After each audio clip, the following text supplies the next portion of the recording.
नमस्कार, मैं हूं अभिषेक त्यागी। यूपी का इलेक्शन जल्दी नज़दीक है और इलेक्शन से पहले अब जानने की कोशिश करेंगे, चुनाव से पहले जानने की कोशिश करेंगे कि जनता के दिल में क्या है, जनता के मुद्दे क्या हैं और किन मुद्दों पर बीजेपी चुनाव लड़ेगी और किन मुद्दों पर विपक्षी पार्टियां उनको घेरने की कोशिश करेंगी और क्या क्या बड़े मुद्दे रहेंगे और किसकी सरकार बनेगी। क्या योगी बनाएंगे सरकार या फिर अखिलेश करेंगे उन पर प्रहार या फिर आम आदमी पार्टी। देखिए, आम आदमी पार्टी भी इस बार यूपी में अपने पैर पसारने की कोशिश कर रही है। सबसे पहले मैं बात करने की कोशिश करूंगा सत्ताधारी दल बीजेपी के लोगों से और ये जानने की कोशिश करूंगा कि आखिर उनकी जो यूपी में चुनावी रणनीति रहेगी वो किन मुद्दों पर रहेगी और क्या उनके बड़े मुद्दे रहेंगे। आपका नाम? संदीप त्यागी। हाँ जी, इस बार आप किन मुद्दों पर चुनाव में जा रहे हैं? विकास के मुद्दे पर चुनाव में जाएंगे। लेकिन विपक्ष तो बोल रहा है कि विकास किया क्या है आप लोगों ने। ये तो जनता बताएगी हमने विकास क्या किया है। जनता तो हम लोगों के बीच में जाते हैं, किसान नाराज हैं, किसान बोल रहे हैं कि बीजेपी की सरकार ने किसानों को कहीं का नहीं छोड़ा है और किसान बेल्ट है यूपी में सबसे ज्यादा किसान है। तो आप इस पर कैसे खुश करेंगे उन लोगों को? किसानों का मुद्दा यूपी के अंदर नहीं है। नहीं है, ऐसा नहीं है। हम भी जमीन में जाते हैं, जमीनी हकीकत जब हम जाके पता करते हैं तो किसानों का मुद्दा है, किसान नाराज हैं, लेकिन उनको खुश करने के लिए बीजेपी क्या करेगी? अभी बीजेपी ने आपने देखा होगा जो सब्सिडी दी है किसानों के खाते में 6-6 हज़ार रुपया सालाना जो देना शुरू किया है वो जी हाँ, मैं जायज बात मानता हूँ इनकी, त्यागी जी की। 6-6 हज़ार रुपये दिए जा रहे हैं, लेकिन वो 6 हज़ार रुपये में ये पूछना चाहता हूँ कि अब से अगर 10 साल पहले बात करें तो यूरिया के कट्टे का क्या रेट था, 10 साल पहले डीजल का क्या रेट था। आप एक साधारण से 10 बीघे या 20 बीघे के किसान की जेब से अगर डीजल पे और यूरिया पे देखें, उसकी जेब से आप सालाना 50 से 60 हज़ार रुपए डीजल के ज्यादा के नाम पर, यूरिया के नाम पर, डाई के नाम पर निकाल ले रहे हैं। उसी 60 हज़ार में से आप 6 हज़ार रुपए वापस दे रहे हैं। तो ऐसी सब्सिडी किसे चाहिए? बिल्कुल बताइए, ऐसी सब्सिडी किसको चाहिए? देखिए, अभी इन्होंने यूरिया की सब्सिडी की बात करी। अभी 1200 रुपए की सब्सिडी अभी सरकार ने जो है, योगी जी सरकार ने जैसे ही खाद के रेट बढ़े थे तो तुरंत वो सब्सिडी जो है उनका पैसा जो है क्या नाम यूरिया बनाने वालों को दिया है। ठीक है जी। तो जब वो सब्सिडी उनको दी जा रही है तो रेट तो फिर वहीं आ गया ना। नहीं, वो बोल रहे हैं कि जनता का पैसा जनता को ही दे रहे हो आप। सरकार क्या कर रही है? सरकार के पास पैसा कहाँ से आता है? सरकार के पास जो पैसा आता है वो जनता से ही तो आता है। टैक्स भी तो ले रही है ना सरकार। टैक्स के रूप में आता है। तो उसको विकास के उसमें लगा रहे हैं। नहीं, उनका कहना है कि जैसे डाई है, डाई का 1400 रुपये कट्टा है, उस पर सब्सिडी देने की सरकार बात करती है, लेकिन वो सब्सिडी जाती कहाँ है? किसान को तो मिल नहीं रही है। वो विकास के रूप में जाती है ना। इस तरह से आप देखिए, देश में जो सड़कों का जाल बिछाया हुआ है, ठीक, आज बिजली हम कम से कम गाँव में भी 18 घंटे दे रहे हैं, हॉस्पिटल में सुविधा अच्छी दे रहे हैं, तो ये सब विकास में पैसा लग रहा है। रोड टैक्स भी तो लेते हैं ना सरकार, अगर सरकार सड़कें बना रही है। हमने आपसे क्या कहा, रोड टैक्स पहले भी था, ठीक, लेकिन जो जितना ज्यादा टैक्स हम लोग जो है क्या नाम सरकार के पास जो पैसा आता है वो टैक्स के रूप में ही तो आता है। सरकार की और इनकम क्या है? जनता से ही लेना है, जनता पे खर्च करना है, लेकिन वो खर्च किस रूप में करना है वो ये सरकार बहुत अच्छे तरीके से कर रही है। उससे पहले क्या होता था, टैक्स पहले भी देते थे, लेकिन वो टैक्स का पैसा नेताओं की जेब में जाता था, वो विकास में नहीं लगता था। हाँ, देखिए, इनका कहना है कि पहले जो पैसा था वो नेताओं की जेब में जाता था। नहीं, किसानों को क्या फायदा हुआ उसका? हमें ये बताए ना, आपने बताया कि सब्सिडी दी और सब्सिडी दी वो फैक्ट्री वालों को, तो किसानों को क्या फायदा हुआ उसका? उसका मैं जवाब देना चाहता हूँ। जी। इन्होंने कहा कि आपने सब्सिडी दी फैक्ट्री वालों को, तो खाद तो फैक्ट्री वाले ही बना रहे हैं। जब उनकी कॉस्टिंग बढ़ रही है तो किसान 1400 रुपए में मिल रहा है ना। किसान को तो आज भी 1400 में मिल रहा है। किसान को क्या फायदा हुआ सब्सिडी का? बिल्कुल। हाँ, किसान को देखिए, किसान को क्या फायदा, ये इनका सवाल है। किसान को ये फायदा है, जब किसी चीज की कॉस्टिंग बढ़ती है तो दाम बढ़ते हैं। जब मार्केट में कोई सामान हमें महंगा मिल रहा है और कॉस्ट हमारी बढ़ रही है, लेकिन हमें किसानों को बढ़ी हुई चीज उस रेट, किसान को तो उतना ही पैसा देना पड़ रहा है ना, नहीं देनी। तो वो सब्सिडी जो जा रही है वो फैक्ट्री मालिकों को जा रही है। तो सवाल वही है ना कि बेनिफिट जो हो रहा है वो उद्योगपतियों को हो रहा है, किसान को क्या बेनिफिट है? तो जब किसानों को बेनिफिट ये है, खाद के दाम स्थिर हैं, वहीं के वहीं हैं। तो 1400 रुपए है ना सर। ये सोचिए, 1400 रुपए कौन आदमी पहले 4-5 कट्टे इकट्ठे कैसे लेगा वो? आज जो है गन्ने का दाम भी देखिए, ठीक है नहीं है? गन्ने का दाम बीजेपी सरकार में नहीं बढ़ा है। गन्ने का दाम बीजेपी जब से भाजपा सरकार आई गन्ने पर 1 रुपया नहीं बढ़ा। अगर बढ़ा है तो कहाँ पर बढ़ा है? मैं उसका जवाब देना चाहता हूँ। चीनी के दाम कितने बढ़े हैं? हाँ। पिछले 5 सालों में हाँ। 36 रुपए से लेकर 40 रुपए के बीच में चीनी है। हाँ। ठीक, अगर हम गन्ने का दाम बढ़ाते हैं हाँ। तो और चीजों का दाम बढ़ जाता है। हाँ। तब आप कहते हैं कि ये दाम क्यों बढ़ा दिया? नहीं, देखिए दोगली बात मत करिए। गन्ने का दाम बढ़ाएंगे तो किसान को बेनिफिट मिलेगा, चीनी का दाम बढ़ाएंगे तो उद्योगपतियों को बेनिफिट मिलेगा। गन्ने का दाम बढ़ाएंगे, किसानों को बेनिफिट मिलेगा। हाँ। लेकिन जो मिल मालिक हैं हाँ। वो कहाँ जाएंगे? अब तो चीनी का दाम बढ़ रहा है तो मिल मालिकों को बेनिफिट हो रहा है ना। नहीं, अभी दाम कहाँ बढ़ा है चीनी का? चीनी? चीनी आज भी 37 रुपए 38 रुपए मिल रही है। हाँ। उसके लिए सरकार अभी ये कर रही है, हाँ। आगे भविष्य के लिए। हाँ। अभी तक तो क्या था कि जो पिछला जो ये 2-2 साल में चीनी मिलों को का पैसा किसानों को मिलता था, अब वो पैसा जो है लगभग टाइम पे मिलना शुरू हुआ है। 1-2 मिल की मैं बात नहीं करता। और आने वाले के लिए ही दरअसल क्या है, योगी जी और मोदी जी की सरकार है वो अस्थाई समाधान ढूंढती है। ठीक है। वो अस्थाई समाधान नहीं ढूंढती। हाँ। कि हमने किसानों को लॉलीपॉप दे दिया हाँ। 1 साल के लिए हाँ। और वो फिर जो खुश हो गए, हाँ। उसके बाद फिर में गड्ढे में जाते चले जा रहे हैं। ठीक है। इसका जो शुगर मिल जो क्या नाम हमारा गन्ना उत्पादन किसान है, हाँ। उनको जो अस्थाई हल है हाँ। वो है उनको दाम अच्छा मिले। ठीक है। ठीक। हाँ। और दाम अच्छा कैसे मिलेगा? जब हमारे जो शुगर मिल हैं उनको उनका जो माल होगा वो अच्छे रेट में बिकेगा। उसके लिए सरकार ने क्या काम किया है, पहले जो एथेनॉल बनता था, एथेनॉल बनना बिल्कुल बंद हो गया था। ठीक है। ठीक है जी। अब उनको सब्सिडी देके और पैसा देके जो है जो एथेनॉल के प्लांट लगाए जा रहे हैं हर शुगर मिल के पास में। ठीक है। उससे क्या होगा, जब एथेनॉल बनेगा उनकी आमदनी बढ़ेगी। आमदनी बढ़ेगी तो गन्ने का भाव भी आमदनी किसकी बढ़ेगी? मिल मालिकों की। किसानों की।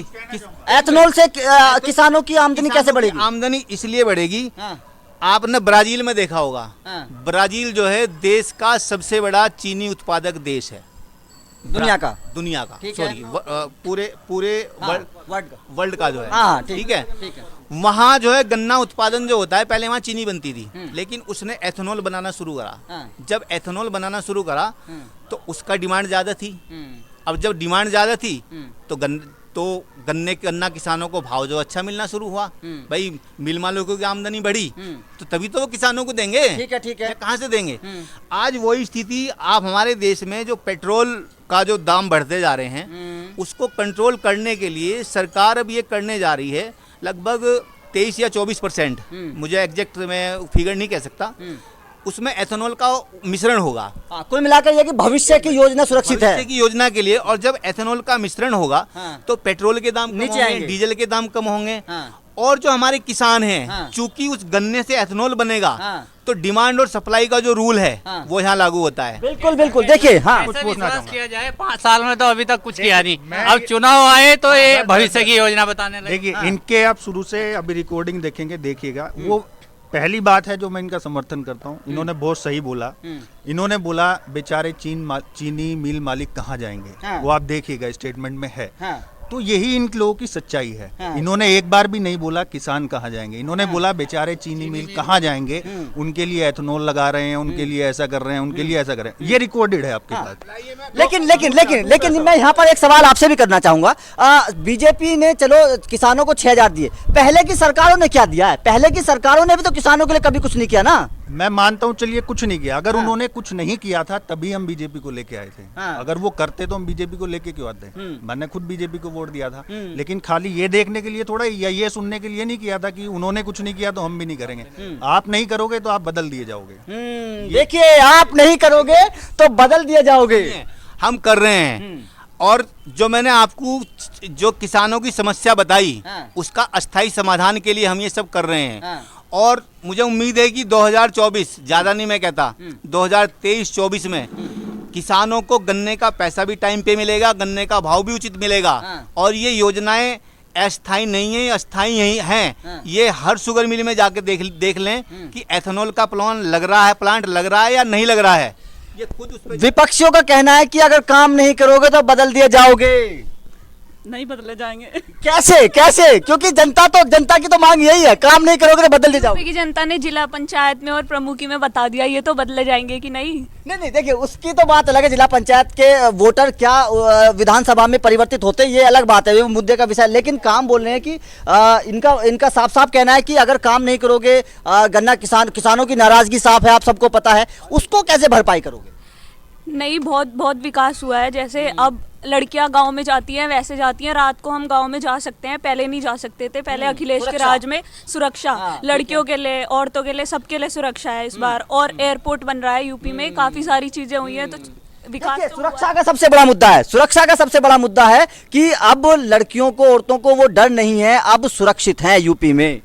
ये जो अच्छे काम है वो हम मानते हैं, वाकई में वो सुरक्षा के जो सुरक्षा का जो मुद्दा है उस पर वो खरे उतर रहे हैं। लेकिन बहुत सारे मुद्दे खाली एक पे अगर उतर गए, बहुत सारी चीजें हैं जिस पे पेंडिंग है। अभी भाई साहब ने बोला था सड़कों का जाल, तो मैं उस पर एक कमेंट मेरे मन में आ रहा है, वो मैं बोलना चाहूँगा। इन्होंने बोला कि हमने सड़कों का जाल बिछा दिया, बिल्कुल मानता हूँ सड़कों का जाल बिछा दिया, लेकिन उस जाल के अंदर एक सड़क ऐसी बताइए जहां पर आपने उस जाल के ऊपर मकड़ी, टोल टैक्स के रूप में एक मकड़ी भी बैठा रही है जो हमारा ही खून चूस रही है। ऐसे सड़कों के जाल का हमें क्या करना है जो हमारा ही खून चूसेगा।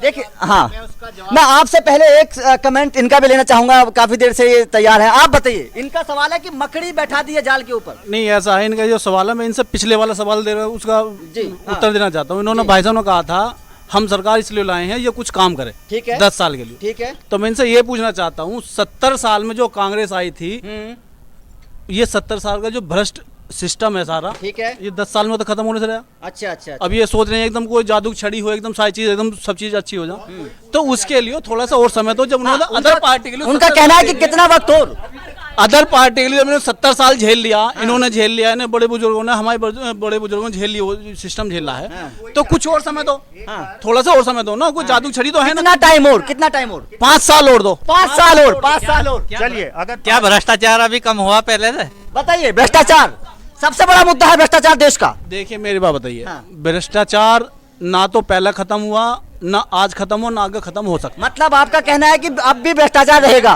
भ्रष्टाचार ज्यादा नहीं है, थोड़ा कम रहेगा। अब ये किस उसमें रहेगा, किस विभाग में, कैसे? यहाँ फंस गए हैं। बीजेपी ने बोला था कि भ्रष्टाचार को खत्म करेंगे, ये बोला था।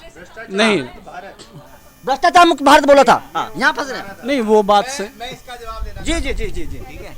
हाँ, पहले तो भाई साहब ने एक कहा था कि आपने जो है सड़कों का जाल बिछाया और उसके ऊपर आपने मकड़ी के रूप में टोल टैक्स बैठा दिए। तो भाई साहब भी गाड़ी मेंटेन करते हैं, ठीक। मैं इनसे पूछना चाहता हूँ कि पैसा सरकार के पास जो जनता से ही तो आता है, सरकार के पास क्या कोई स्पेशल वो लगा हुआ है कि सरकार कहाँ से पैसा आएगा? जनता का पैसा जनता को सुविधाएं के रूप में दिया जा रहा है। और वही बात घूम के आ जाती है ना। जहाँ तक इनकी टोल टैक्स की बात है, ये सहारनपुर से बिलोंग करते हैं। 2007 से लेके 2012 तक इनके क्षेत्र की एक सड़क देवबंद से लेके सहारनपुर तक 5 साल तक उसमें घुटनों तक के गड्ढे थे, उसमें कोई नहीं चल पाता था। लोगों ने जो उसके सब्स्टिट्यूट मार्ग हैं उन पे जाना शुरू कर दिया था, मेन हाईवे को छोड़कर। आज अगर हम सड़कों का जाल बिछा रहे हैं और टोल टैक्स ले रहे हैं, उनका समय बचता है, डीजल बचता है, ठीक है, तो ये भी तो उनका बचता है। अगर वो सरकार को दे रहे हैं सुविधा के रूप में, आज बिजली 18 घंटे गांव में आ रही है, अगर बिल दे रहे हैं तो हम सुविधा भी तो दे रहे हैं उन्हें। बिल्कुल सही बात है। आपने जिस सड़क का जिक्र किया है, मैं इनकी जानकारी को थोड़ा सा अपग्रेड करना चाहूंगा। श्री अखिलेश यादव जी उस टाइम मुख्यमंत्री थे जब उस सड़क का निर्माण कार्य शुरू हो गया था, ठीक है। वो ठीक है, संपूर्ण इस योजना में हुआ है आदित्यनाथ जी की। तो अब आप बताइए उसको किसको क्रेडिट देना चाहेंगे? हाँ, ऐसे तो बहुत सारे राजमार्ग है, बहुत सारी सड़कें हैं। उस सड़क का क्रेडिट हम भारतीय जनता पार्टी वाले नहीं लेना चाहते, वो अखिलेश जी के टाइम पे बनी है। लेकिन मैंने एक एग्जाम्पल दिया है कि अगर सुविधाएं होंगी तो आपको उसका टैक्स के रूप में भरपाई तो करनी पड़ेगी। सर, देश महंगाई से भी परेशान है, महंगाई को कैसे कम करेंगे? महंगाई आप महंगाई के मुद्दे पर आए थे, आप इधर आप मुझे महंगाई के मुद्दे बताइए। दाल पहले 200 रुपए किलो तक पहुंच गई थी, ठीक है, आज 100-120 के रूप में बीच में घूम रही है। सरसों का तेल 200 पर पहुंच चुका है। टमाटर सरसों का तेल पहुंच गया था, लेकिन गवर्नमेंट ने फिर उसको जो कंट्रोल करा है, जो एक्स्ट्रा भंडारण करने वाले थे उन पे चाबुक चलाया है।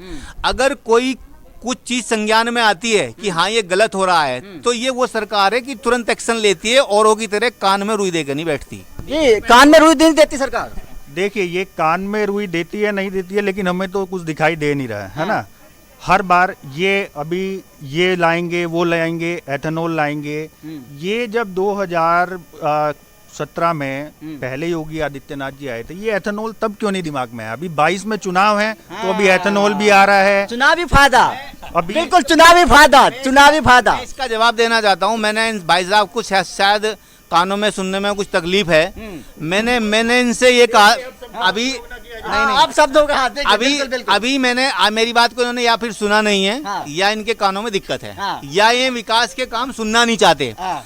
मैंने आपसे हाँ। मैंने आपसे कहा हर शुगर मिल के जिसके पास एथेनॉल का प्लांट नहीं है, हाँ। वो लगभग या तो पूर्ण हो चुका है या चालू हो चुका है, और वो एक दिन में चालू नहीं होता, उसको तैयार होने में 1 साल लगता है। हाँ। ये कार्य कम से कम 1-1.5 साल से चल रहा है। हाँ। और जो पिछले 2 साल हमारे कोरोना में चले गए, हाँ। उसके बावजूद भी ये कार्य नहीं रुका। फिर हाँ। ये कैसे कह रहे हैं क्या नाम कि ये चुनावी स्टंट है? मैं ये जानना चाहूंगा, ठीक है भाई साहब बात कर रहे हैं कि प्रोग्रेस में है, कर रहा है, हाँ। तो एक पदाधिकारी होने के नाते मैं इनसे पूछना चाहूंगा कि अगर यूपी के शुगर मिल की बात करें तो अभी तक कितनों में प्रोडक्शन शुरू हो गया है, कितनों में प्रोसेस में है, और कितनों में जो है बाहर आ गया है उसका आउटपुट, तो एक बार मैं जानना चाहूंगा। बिल्कुल। हम शुगर मिल की और गन्ने की बात करें तो योगी सरकार में, बीजेपी सरकार में किसानों गन्ने का रेट क्यों नहीं बढ़ा अभी तक, अगर इतने ही गन्ने के किसानों के हितैषी हैं आप लोगों की सरकार? नहीं, मैंने आपसे कहा कि एक चीज के रेट बढ़ाने से बहुत सी चीजों के दाम बढ़ते हैं। हाँ। ठीक, अभी हो सकता है उतना लाभ नहीं मिल पाया जितना मिलना चाहिए। वादे तो बहुत बड़े बड़े कहे थे, लेकिन वादे हम जो यहाँ मुख्य रूप से आए थे, सुरक्षा के मुद्दे पे आए थे, सत्ता में विकास के मुद्दे पे आए थे, आज भ्रष्टाचार के मुद्दे पे, भ्रष्टाचार के मुद्दे पे आए थे, माफियाओं के मुद्दे पे आए थे। आज प्रदेश में पहली ऐसी सरकार है जिसने माफियाओं को खत्म किया है, उनके ऊपर हाथ डालने का काम किया है, उनको मिट्टी में मिलाने का काम किया है। अब से पहले ऐसी कोई सरकार बताइए जिसने काम किया हो। शामली के अंदर मैं आपको बताना चाहता हूँ, जो हिंदू लोग थे अपने मकानों पर लिखा हुआ था कैराना के अंदर कि मकान बिकाऊ है, मकान बिकाऊ है। आज हमारी बहन बेटियां दिन रात में भी जो सड़कों पर निकल जाती हैं। मेरे भाई अभी बात कर रहे थे किसानों, ये तो बात है, ये किसानों के मुद्दे पे बात कर रहे थे। किसानों की 12 में से मोटरें तक चोरी होती थी, आज उन पे कोई हाथ डालने वाला बिल्कुल ये बात है। अपराध तो कम हुआ है, अपराध और अपराधी दोनों कम मान चुके हैं। तो इसका मतलब ये समझा जाए कि बीजेपी गवर्नमेंट का सीधा कहना है कि सुरक्षित रहना है तो हमें वोट देते रहो, बाकी कुछ पूछना मत। हाँ देखिए, मतलब अगर सुरक्षा पानी है तो हमें लाओ। आप किसान की बात करोगे हम गोल हो जाएंगे, आप पेट्रोल की बात करोगे हम बोलेंगे नहीं। आपको सुरक्षित रहना है, अपने ट्यूबवेल की मोटर सुरक्षित रखनी है, अपनी बीवी बेटियों को सुरक्षित रखना है, तो वोट देते रहो बस। हाँ जी हाँ बताइए। सुरक्षित रहेंगे तभी तो आगे कुछ करेंगे। हाँ देखिए, सुरक्षित रहेंगे तभी तो आगे कुछ करेंगे। आधी आबादी का कहना है, आधी आबादी इस बात को बिल्कुल मैं सम्मान करता हूँ, आधी आबादी का सम्मान करता हूँ, उनकी बात का भी सम्मान करता हूँ, लेकिन मैं यही बोलना चाहता हूँ कि खाली सुरक्षा के मुद्दे पर सरकार, देखिए हम पुरुषों की सुन रहे हैं। अगर मैं अपने घर में अपनी बीवी बेटी और उनको खाली ये बोलता रहा हूँ बेटा रोटी और वो सब मत मांगना, सुरक्षा मैं तुम्हें पूरी दूंगा, तो क्या चलेगा? बोले तुम्हें कोई टच नहीं कर सकता, हमारे घर की कोई घंटी खोल के नहीं ले जा सकता। बोले रोटी की बात मत करना, बस वो मेरे बात नहीं है, पैसे नहीं है, चलेगा क्या? उन्हें भी दे रही है, जिनके 10-10 बच्चे हैं उन्हें नहीं दे रही है सरकार रोटी। उसके लिए तो जनसंख्या नियंत्रण कानून आ रहा है। हाँ तो अगर चुनावी फायदा देखती तो कैसे ले आती जनसंख्या नियंत्रण कानून? इसलिए अभी चुनाव आ रहे हैं, इसलिए वो भी लागू होने वाला। वो 4 साल पहले भी तो लागू हो सकता था। वो 4 साल पहले भी तो लागू हो सकता था। अगर चुनावी फायदा देखती तो क्यों लाती है? कुछ फायदा नहीं देख रही तभी तो इस टाइम पे। लेकिन चुनाव से पहले आ रहा है, इसलिए तो ये सवाल खड़े हो रहे हैं। चुनाव के एंड वक्त पहले मैंने दिया, मैं अभी भी देना चाहता हूँ, दोबारा इसका जवाब दे देना चाहता हूँ। हाँ जी बताइए। मैं अभी भाई साहब ने कहा अभी क्यों ला रहे हैं, मैंने पहले भी कहा था कि लगभग 1.5-2 साल हमारा कोरोना में चला गया है, उसमें पूरी जनता त्रस्त थी। अब ये अगर कानून आया तो अब आने में इनको क्या आपत्ति है? अब क्या आपत्ति है? वो तो चलते चलते एक कमेंट आधी आबादी से लेना चाहेंगे कि इस बार यूपी में किसकी सरकार और इनके दिमाग में क्या मुद्दे रहेंगे? बीजेपी की सरकार। किस मुद्दे पे बीजेपी चुनाव में जाएगी? विकास के मुद्दे पे। ठीक है, आपका क्या कहना है? विकास के मुद्दे पे। विकास के मुद्दे पे बीजेपी इस बार चुनावों में जाएगी। आपने ये डिबेट सुनी, अब आप बताइए कि क्या वास्तव में इस बार यूपी में बीजेपी की सरकार या फिर अखिलेश करेंगे कोई चमत्कार? आपका जो भी मानना है हमें कमेंट करके जरूर बताएं।